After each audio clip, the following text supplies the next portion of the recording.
And to my right is the man that's going to be speaking today. Is Mr. Tripp Higgins. He's our special guest. He is a thought leader in the older adult senior living space throughout the country. He visits life plan communities and helps them and gives them insight both financially and emotionally and overall well-being. Tripp is a tremendous contributor to this industry, and we're honored to have him here today to share with you guys a little bit behind the curtain of what it looks like and what a life plan is and what it can do for you. Without further ado, Mr. Tripp, we're going to turn it over to you. Yeah. Well, it's a pleasure to be here, and certainly the Fort Myers area, Sanibel area has been a place that I've been able to visit over the course of my life. My grandparents found a place on Sanibel Island, so I feel like I'm home when I come down here.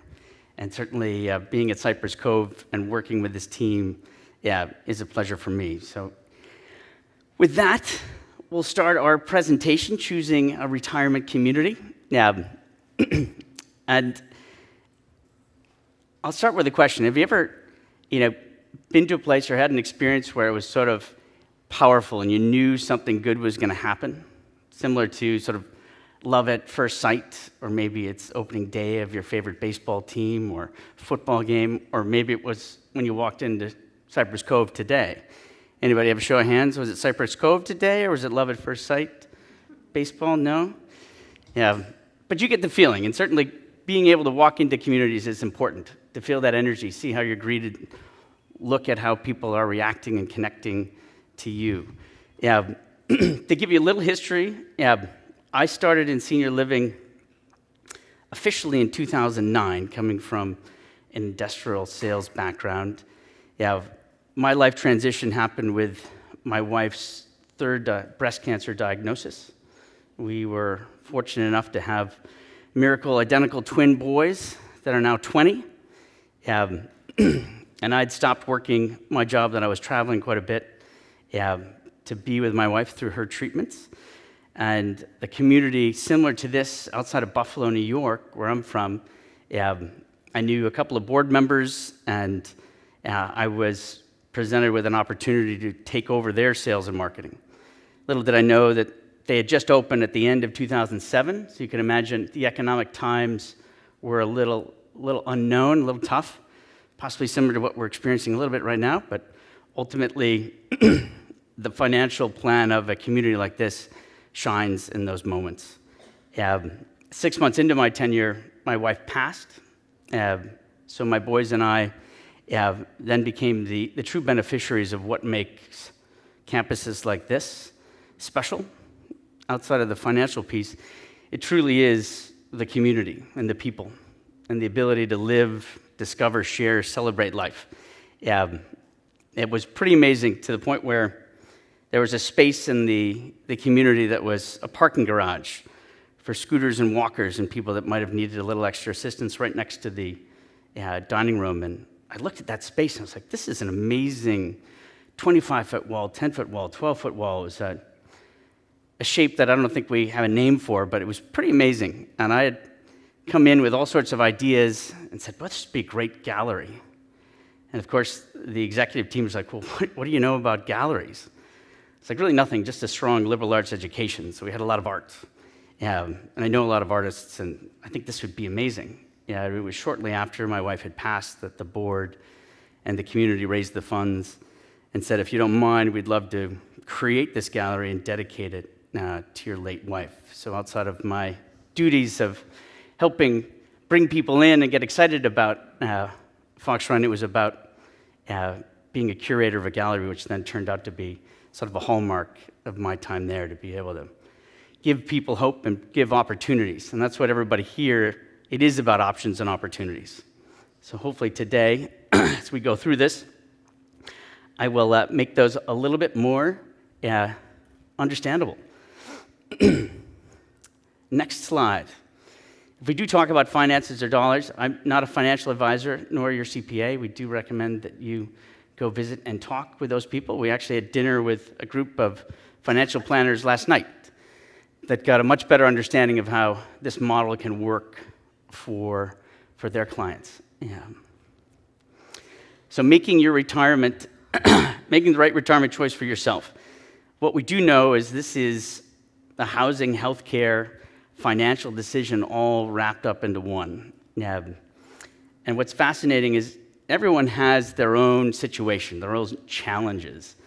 I'm not sure if anybody remembers the movie Up, right? The old man with the balloons.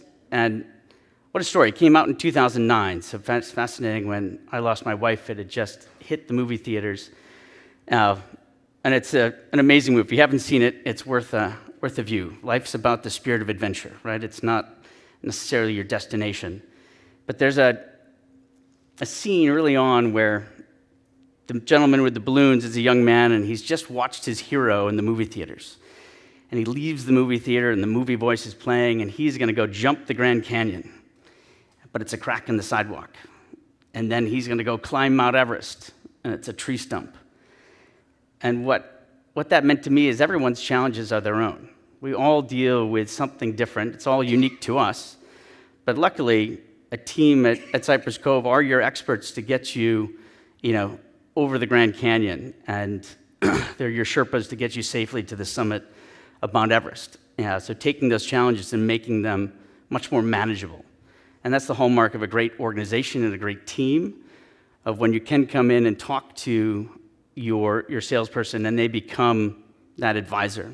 And they're able to see and ask you the questions and allow you to share what it is that might be holding you back and what's making it challenging to make a decision or understanding whether or not this is an option for you.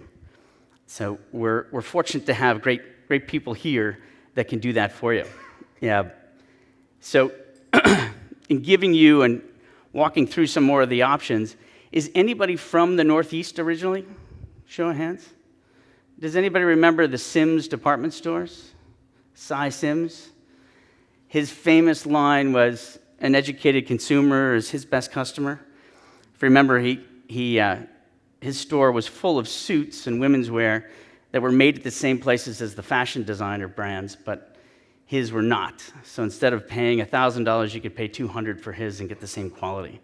So I'm hoping today you'll become that educated consumer, because that truly is a retirement living's best new community member, understanding your choices and knowing what works for you. So the topics we'll cover, I'm going to move around here a little bit. The importance of having a plan, being proactive versus reactive. Top concerns among more experienced adults. Hopefully we have this room full of experienced adults. Is that true? No? Comprehensive view of retirement planning and what we've seen at myLifeSite over the last 12 years and what we find are sort of the building blocks for that. Reviewing your senior living options. There are a lot out there. Being able to make sense of ones that might work best for you are important. We're going to go through a little bit of why making decisions is so hard. And then finally, is there anybody, this is something I should have asked earlier, can anybody predict the future in this room? Anybody bring their tarot cards? No? We don't? Well, I was hoping that because it would make it a lot easier to tell you when to make that move. So with that, was that a good joke? Was it good? I got some laughing. It's great. So do you have a plan? This is, again, important, and this is something that connects with knowing where you want to be and who you want to be with in 5, 10, 15, or 20 years. It is vitally important these days to be able to know and not just leave it up to chance. Because that is something that usually does not work out for anybody. So again, being proactive versus reactive.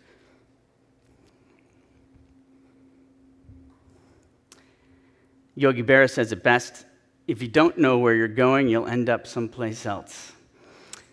His wisdom was pretty amazing throughout his quotes. This is just one of the great ones. The other one is, when you get to the fork in the road, you can go both ways. Well, it turns out, does anybody know the background of that one? He actually ended up living at the end of a cul-de-sac, so you could go both ways when you got to the fork in the road. Some people might think the other, but yeah. With that, another question as to having a plan is, what does peace of mind mean to you? Think about that through this presentation. with that, I'm going to connect with this room, and I'm going to need a show of hands as to a planner, procrastinator, crasher. So a planner is someone that possibly more than half of this room are. Yeah, you've had your Christmas shopping done before July 4th. You know and have planned out all of your meals on any vacation. You certainly know what your week ahead is going to look like, all scheduled out. You make sure that your oil is changed. You make sure that, certainly in Florida, that your air filter is changed every 3 months, if not sooner. You have things mapped out. So we tend to see teachers, engineers, people that needed to be organized, be planners. And then we have procrastinators, which love to plan, understand the value of that, but the check engine light isn't necessarily a reason to go directly to the mechanic. You're in line at TSA and you wish you bought the insurance for your trip because the line's too long and you might not make it through. But they love to plan. They end up, when they do finally make a decision, are always going, gosh, why didn't I make this sooner? What was holding me back? Why was this so difficult? And then we have the crasher. And the crasher is someone that started with incredible options and opportunity. Maybe for the best intentions, they wanted to be that planner. But they ended up waiting too long. And there was always something that was in the way. And in many cases, when you review it, it is situations and places and people and things that didn't really have anything to do and would have still been there with them if they'd made a choice, but they made it too difficult. And the mountain was too high, the Grand Canyon was too long, and they didn't seek any help. And they are undoubtedly people that then aren't able to enjoy the full accoutrement of like a Cypress Cove. So with that understanding, the planner, again, is someone that makes decisions, understands, walks through, understands their decisions, and makes a decision. The procrastinator wants to be that planner. They get there at some point, and the crasher obviously waited too long and now have very limited options and opportunity. So who would love to be a crasher? This is a good sign. This room is listening. It's great. Who thinks they're a procrastinator? So we are full of planners? Is that what I'm saying? I need to see the hands up. Is that right? We're all planners? This is going to be easy. Wow. It's fantastic. So now on to some of the biggest concerns about living a longer life. So now that we've got a room full of planners, let's see what possibly resonates here with you. 72% dealing with serious health problems. Hopefully nobody in this room has had to deal with that yet, but we do find that to be one of the top concerns. 60% not being a burden on family. If we are lucky enough to have family or loved ones, we want to make sure that relationship stays the way it is and it doesn't necessarily revert to a full-time caregiver or maintenance person.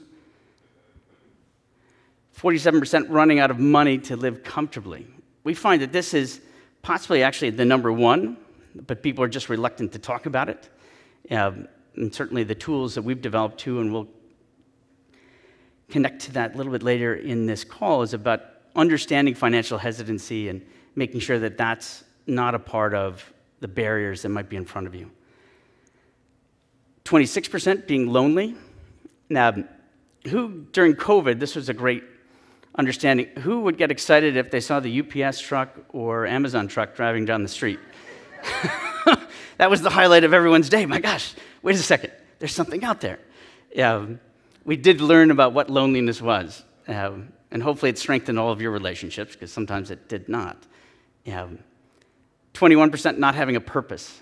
And we heard this a lot last night from the financial advisors, that once people have retired, they find it difficult to figure out what they're going to do to fill their days and how can they connect with purpose, because otherwise the paper is read pretty quickly.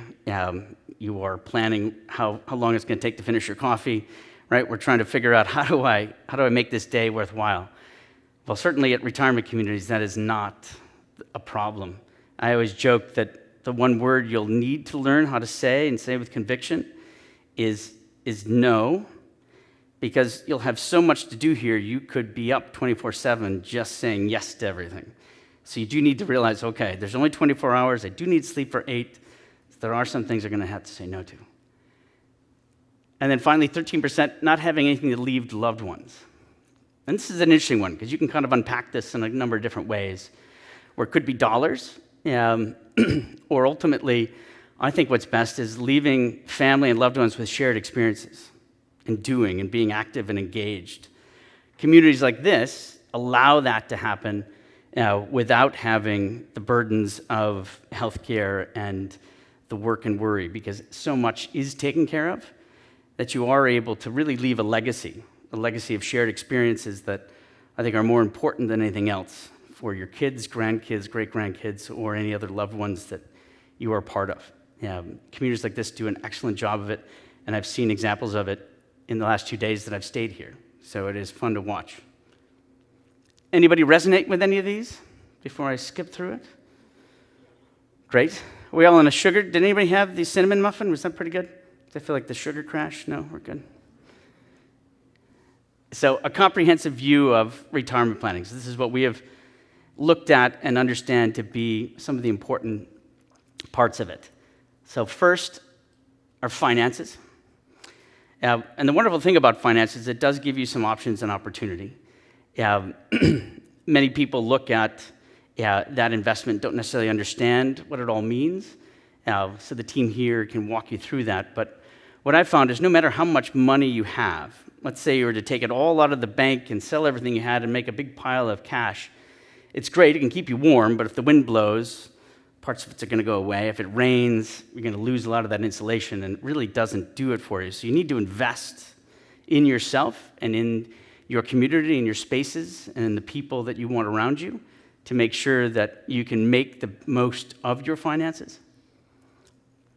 The next is wellness. And more than likely, if you've been here before, you've seen a lot of the state-of-the-art wellness facilities. This area I've watched in the last 2 days be ball exercises, be Pilates, be a number of different classes that are full. So this room is, I think, undersized for the amount of people that want to be engaged. But ultimately, this connects to the physical side, so we do need to be moving. I think the tour you just took is a nice sort of physical test a little bit. The social side, being able to engage. We're all social creatures, whether we are introverted or extroverted. If you notice, there's a lot of intersection points here on this campus. So you're constantly seeing people and connecting, because we do need that hello, we do need that eye contact, that wink, that smile. It does mean a lot to us, and I talked a little bit more about community and how powerful that can be. So the social aspect cannot be underestimated. The emotional side, again, the support you have, teams of people that they have that are here to help you through difficult times, whether it is the loss of a loved one, they have support groups, they have people on staff that can work with you to help find a way to walk through that grief. And I certainly was a beneficiary of that as well on the campus. The spiritual side, some people feel they have to give that up if they move to a community, but I guarantee you that is not the case. Either there's transportation to wherever you might practice your religion, or spaces here on campus that turn into services and areas to collect and connect. Vocational. Obviously, what we did over our lifetimes, we don't want to lose that. And certainly with your generation, we want to be able to share that with younger people and give them much more of an understanding of what is important and how hard you worked and what you learned. I'm certainly a beneficiary of being able to spend a lot of time with my grandparents, so I never thought that I knew more than they did. I was always eager to learn from their experiences and what they did. And being able to be in an environment you can share connections with local high schools, colleges, always bringing in other generations that you can be a force and a mentor to, as well as just finding like people as well. Other engineers, other teachers, other salespeople, other business owners. Being able to connect and find shared experiences that you can enjoy. And then finally, the intellectual. We never stop learning.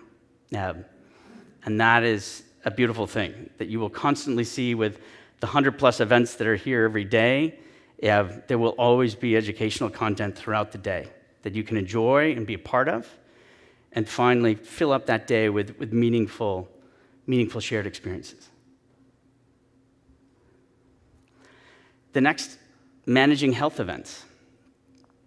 Has anybody had a health event or know of a loved one or a friend that's had to deal with a health event? We've got 1, 2. So this is a lucky, healthy crowd. 3. Fantastic. Well, for the rest of you, I'll share that you need people. You need a team. Our health care in this country, as great as it can be, is advocate-centric. Now, with my wife and with my grandparents, they needed a team of people. You needed to be there. If you weren't, you were somewhat forgotten about. So you needed that person that could walk you through those events and be able to help manage it. The great thing is they have teams here that will connect with you if you are having a hospital visit, working to get you back here, either to rehab or back to your independent apartment, but managing that and not having it to fall and have your loved ones that aren't necessarily experts in navigating the health system all of a sudden be thrust into that position. It's not easy. And that stress is then shared where having a team of professionals that know how to walk you through that and calm you down. We found, and I think Mike was talking about some of the amazing stats of bringing people back and through situations that might be months are now measured in weeks because of the teams and the people they have here. Also, if anybody's had to hire home care, anybody have to hire home care? A couple of people. Anybody have a human resources background? Because you do tend to need that because you rifle through about 4 or 5 people until you find the right person. Certainly, we had our difficulties in my family with, share a side story, with my grandparents. It was always, cocktail hour was an important social time for them. So after work, I would go a couple of nights a week, and my grandfather loved his vodka on the rocks, maybe with a splash of water. My grandmother was the BV on the rocks with maybe a splash of water. And I would replenish those, but I noticed that the vodka was going a lot faster than the BV, and was like, what's happening? Well, it turned out it was the second aide that was there later at night got thirsty and somehow didn't know how to operate the sink, and that seemed to be the closest liquid. So that didn't last long, but you do find these situations that happen. You want to avoid those, and you want to be able to have people that can help you manage that. And finally, family or loved ones. This is one that's all about those shared experiences and connecting as to what type of relationship you want. In some cases, we find people feel like they have to give up their independence to move to a community, where in essence, you're gaining your independence. And if you are the matriarch, patriarch, you can still be that matriarch, patriarch. Even if you might lose your large dining area, they have private dining areas and areas that you can reserve to have family reunions, have family dinners. Now have it catered by chefs that are true chefs. They aren't somebody that puts something out of a can and plops it on your plate. There are actually artists that craft your food here from scratch, which is amazing. But wanting to not have that maintenance relationship where family comes over and they look at what penicillin you might be growing in your refrigerator, or how many leftover boxes are there, or having to be able to change light bulbs, which is interesting enough. Every light bulb that is standard in your apartments here, if it goes out, it's changed and handled by the maintenance staff here at no additional cost, which it's a nice little piece. The room I was in, one light bulb went out, let them know, and maintenance was there within an hour to replace it. So it was fantastic. So outside of that, you don't want to have those maintenance relationships. You want to have the shared experiences. Being able to have family join an art class, join an exercise class, be involved in educational classes. Communities like this welcome that engagement and actually encourage it. So there is our retirement plan. So understanding finances aren't all of it. It is about being able to live your life to the fullest. Again, celebrate, discover, enjoy. Sound good to everybody? That's something we're looking for? Nod of heads, some voices. Fantastic. So, retirement living choices. Now that we understand what a full retirement plan looks like, what are your retirement living choices? So one would be staying in your current home The second choice would be moving to retirement. Wow, that looks fantastic. That would be amazing. Anybody understand or know what the third choice might be? I know it's a big crew. What do we think? Oh, yes. Fantastic. Moving in with the kids, grandkids, yes. Yeah. This was a real thing 120 years ago. It's a little harder these days because you become an indentured servant of babysitting for everybody and, managing the house almost. Yeah. So it hasn't been as popular of a choice. But what we find is the relationship with your kids when you do move to a retirement community is far greater and stronger. So, some of the advantages of staying in your home. Obviously, it's comfortable and familiar. I think we can all agree with that. The emotional connections and memories. And talking about that, how long have people been in their homes? How many have been there for 10 years? 20 years? 30 years? 40 years? 40? 50? Do I hear 50? No? 40? Unfortunately, there are no prizes, actually. But obviously, those emotional connections are key. And that was something my grandmother gave me because the birthday cards that she saved, that she gave me, were wrapped in a rubber band. If that rubber band broke, you'd put a new rubber band, but save the old rubber band and connect it to it. And it all had memories, right? And now you end up having more and more rubber bands. But everything has an emotional connection. The great thing is that doesn't go away.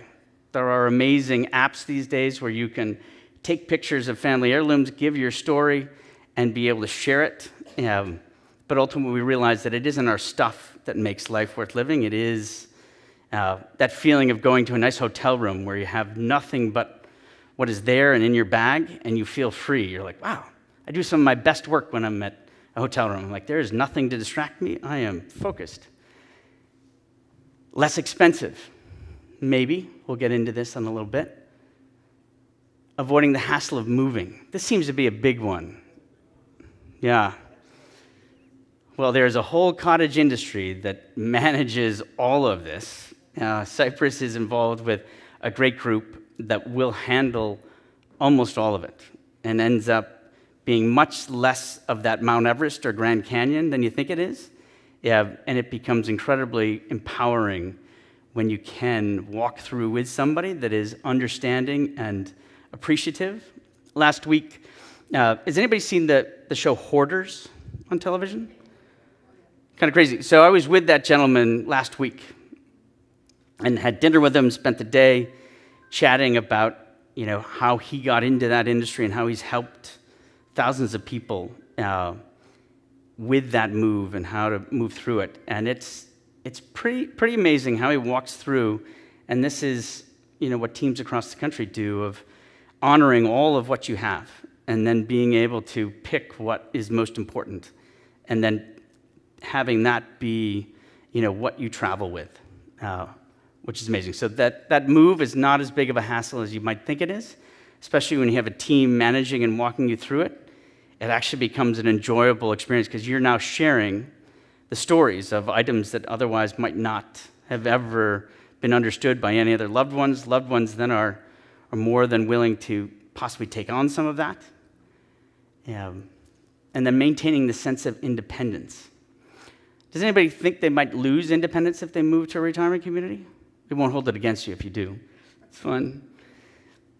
Well, hopefully, obviously this room doesn't think so because it is about gaining independence. So some of the implications of moving or staying in your home, the ongoing maintenance. I know in Florida it's constant, always new, and obviously with the insurance regulations now, who needs a new roof and what is now covered, what isn't, it is not easy. Home modifications. So in many cases, if somebody has stairs to get up and around, that's going to be kind of difficult. You're going to need a lift. Or even within your house, how many doors or levels there are can be difficult. If we look to make modifications, it's not inexpensive these days. It's pretty easy to spend $100,000 or more.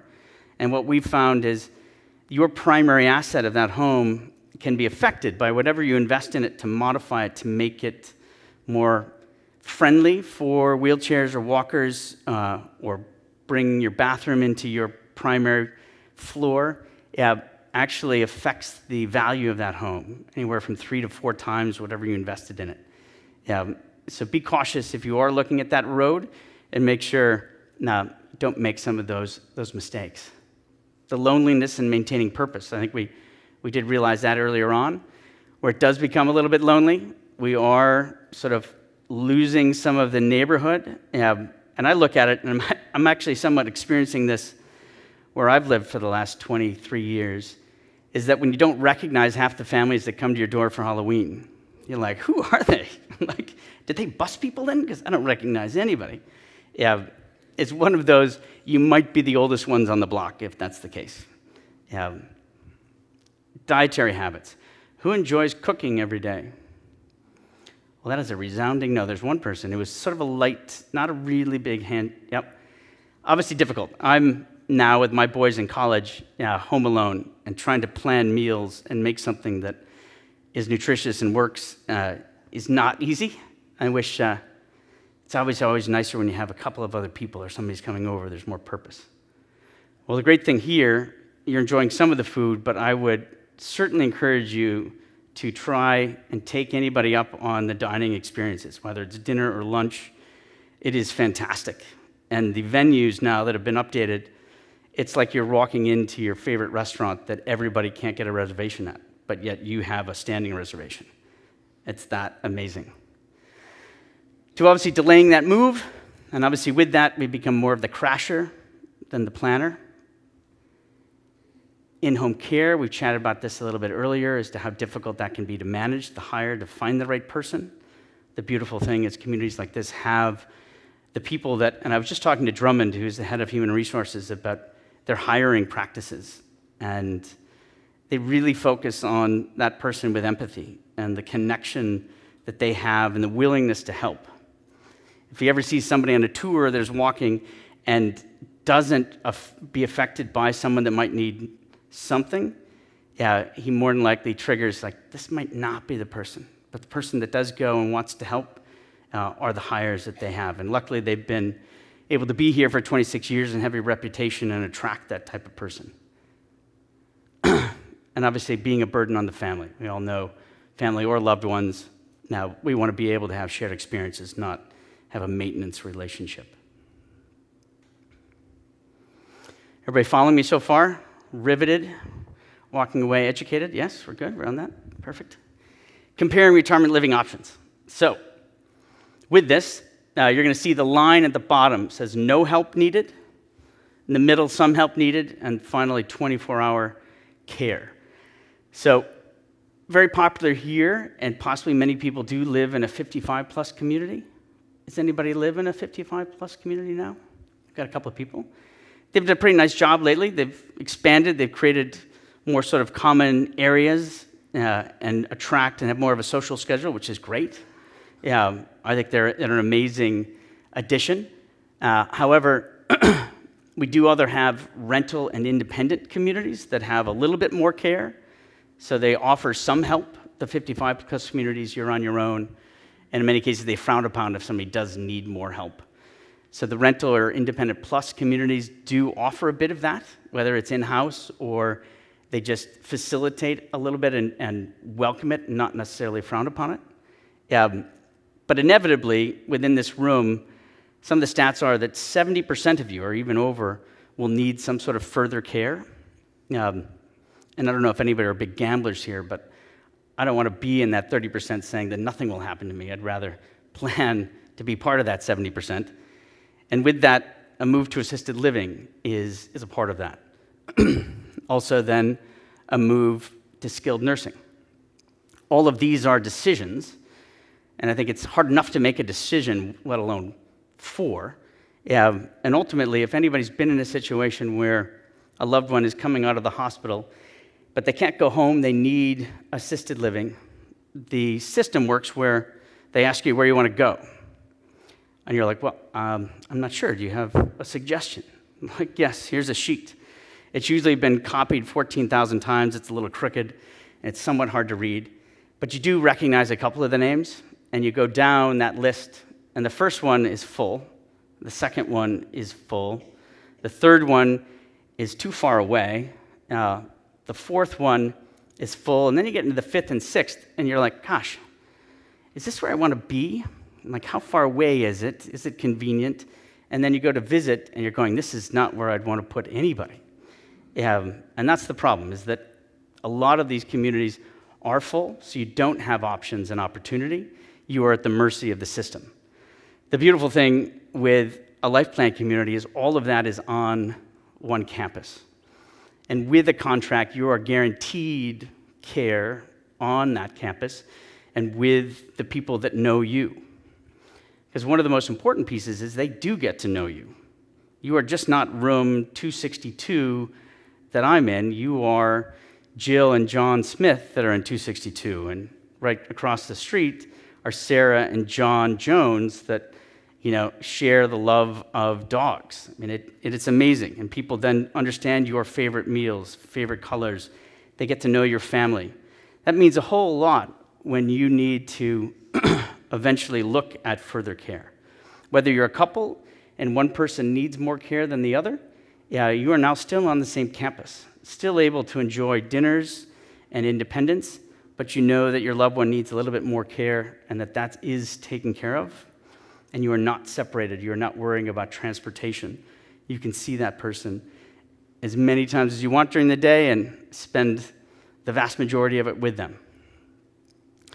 So this is super important, is understanding that having that all on one campus and with a campus that knows and cares about you is the true value, right? We get back to that community. Let's get through the financial piece and really understand what makes a difference. So with that, we're going to talk a little bit about some of the psychological barriers and why it's difficult to make a decision. The first one is the anchor bias. Anybody familiar with this? So this is when you have a tendency to rely on the first bit of information you heard, or your subconscious brain thinks of when you say retirement living. You think of assisted living or skilled nursing that maybe your grandmother was in, and one should smell, right? No one should say hello, no one makes eye contact, and there are wheelchairs beyond your belief, and they're all sort of scattered, and no one seems to be, taken care of. So we want to break that, be able to walk around, and I know the sales team here encourages you to be here and share. The second is the status quo effect. This talks about you're uneasy with what is unknown, uncertain. It's easier to stay where you are. Even if yesterday you had a hurricane come through and you are now devastated, it's easier to stay where you are, it's known. Well, one of the great things about retirement communities, it's one of the most certain decisions you can make. And that the reputation of a community and the strength of a community is their community members and the positive living conditions, because it all feeds on itself. If it starts to go bad, the community won't be around. But for 26 years in Florida, this community has been at the top of their game and creating shared experiences in an environment that is worth celebrating, discovering, enjoying, living. And then finally, paradox of choice. This is an interesting one because this connects to decisions. Having too many options, looking at too many things, trying to turn over every rock will tend to confuse you. You won't remember really any of it. And no matter what decision you do make, you'll end up being wondering if I made the right decision. So you'll constantly have something in the back of your mind that will make it difficult. I don't know if anybody's had an experience with that, maybe car shopping or buying a refrigerator these days, because it seems like there's 20,000 options. But to hit it home, the anchor bias, the image here, don't rely on the first thing you've ever heard. Be able to educate yourself. Obviously, being here is a great start. Status quo, if you can see from this cartoon, everything looks just fine from where that person is, right? Unfortunately, the rest of the ship is sinking, but that doesn't matter right now. To then the paradox of choice. These are shampoo bottles. I don't know if anybody shopped for shampoo lately, but it is a little bit overwhelming. So to understand, being able to refine your choices, understand what are important to you, and don't overwhelm yourself with too many choices, because you won't be happy.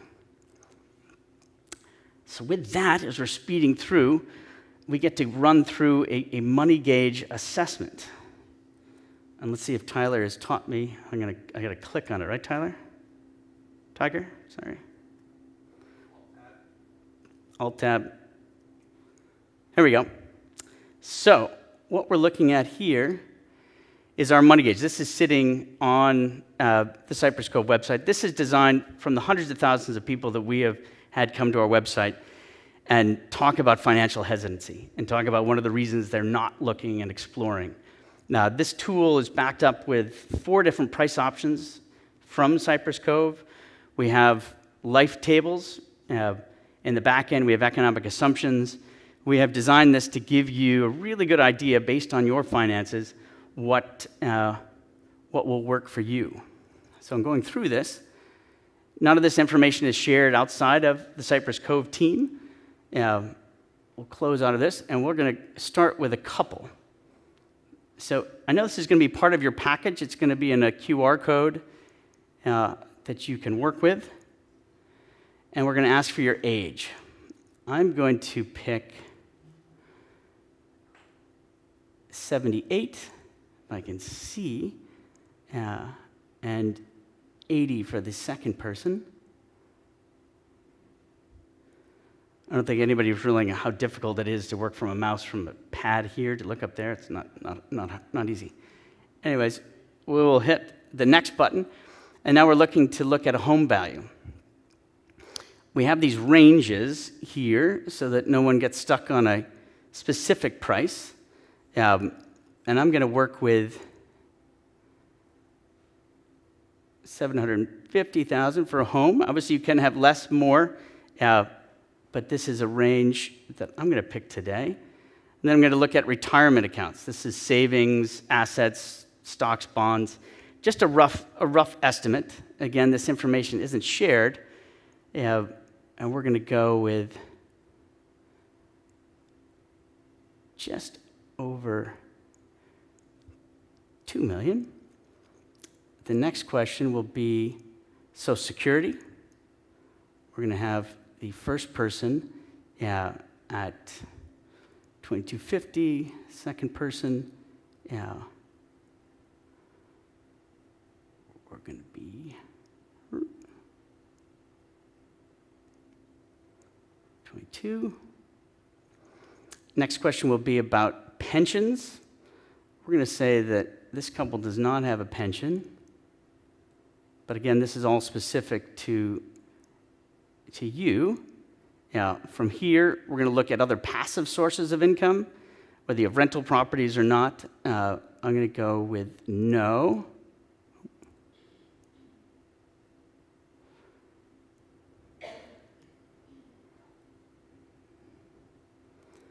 I love how patient everybody is as you watch me struggle through this. This is great. And now we're going to look at long-term care insurance. I'm going to look at saying that they do have long-term care insurance. They have more than likely gotten a letter in the mail that it said, do you want to reduce your monthly payment, in terms of then giving you a lock of your dollar amount. So this is about $200 a day based on a 30-day month. We're going to say everybody, they both bought it at the same time. And hopefully some of these numbers make some sense to some of the people in the room. As we go through it, we've now processed it. We are now going to type in our name. So in case you forgot my name, it's Tripp. Last name, Higgins. Got a little bit of Irish and a little bit of German.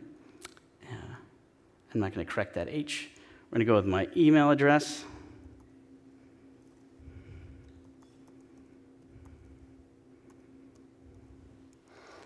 I'm going to give you my cell phone number, and I do have a card. I'm not shy to pass it out, just in case anybody's wondering. And I'm going to enter my zip code, because I know that that is going to be important information. And that's a Buffalo zip code. And in here, you can type in anything you want to kind of give the community a little bit better idea of what you're looking for. I find this to be sort of the mini Harlequin romance novels, because you can put a lot of information in there. And it's all about helping you and helping the team understand where the best next step is. We're now going to submit. There's supposed to be a drum roll here. Hoping. Oh.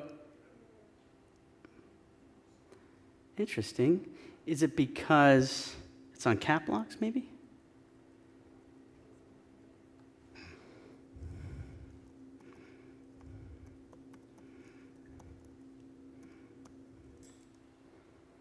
Yes.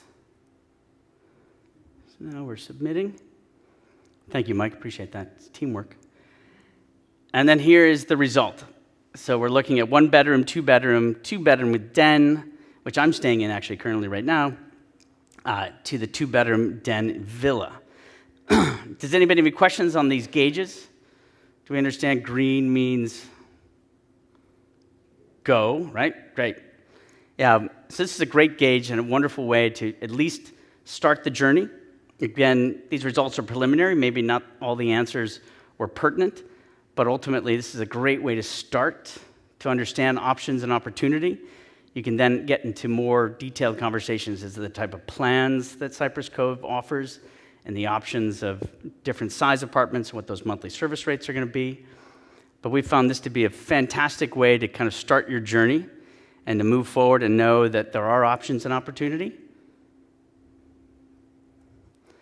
Coming back to our site here, and then I need to see if...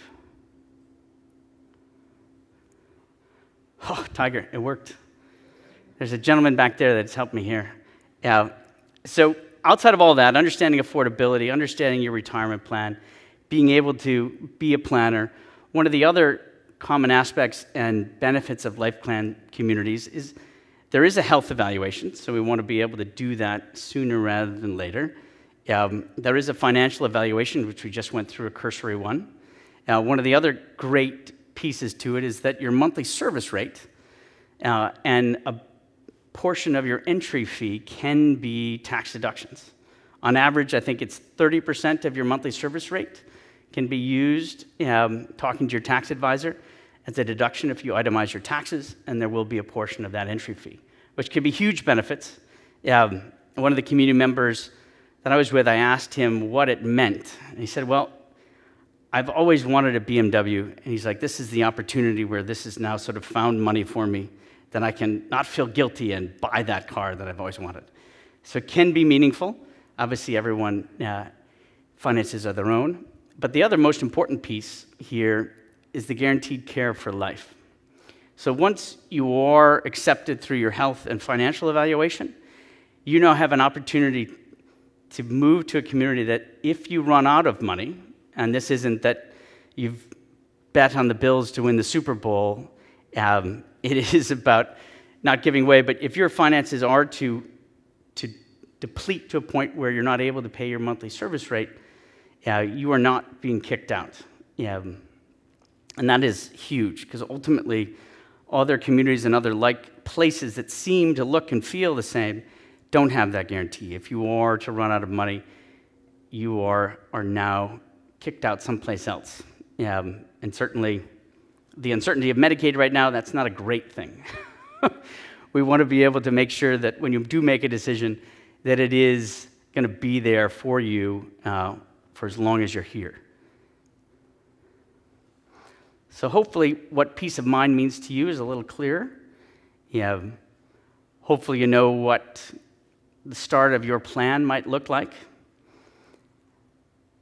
And ultimately, if anybody remembers the Family Circus cartoon, we don't want it to be the little boy's route to the other side of the park. We'd rather have that straight line and that sidewalk that it's been designed for.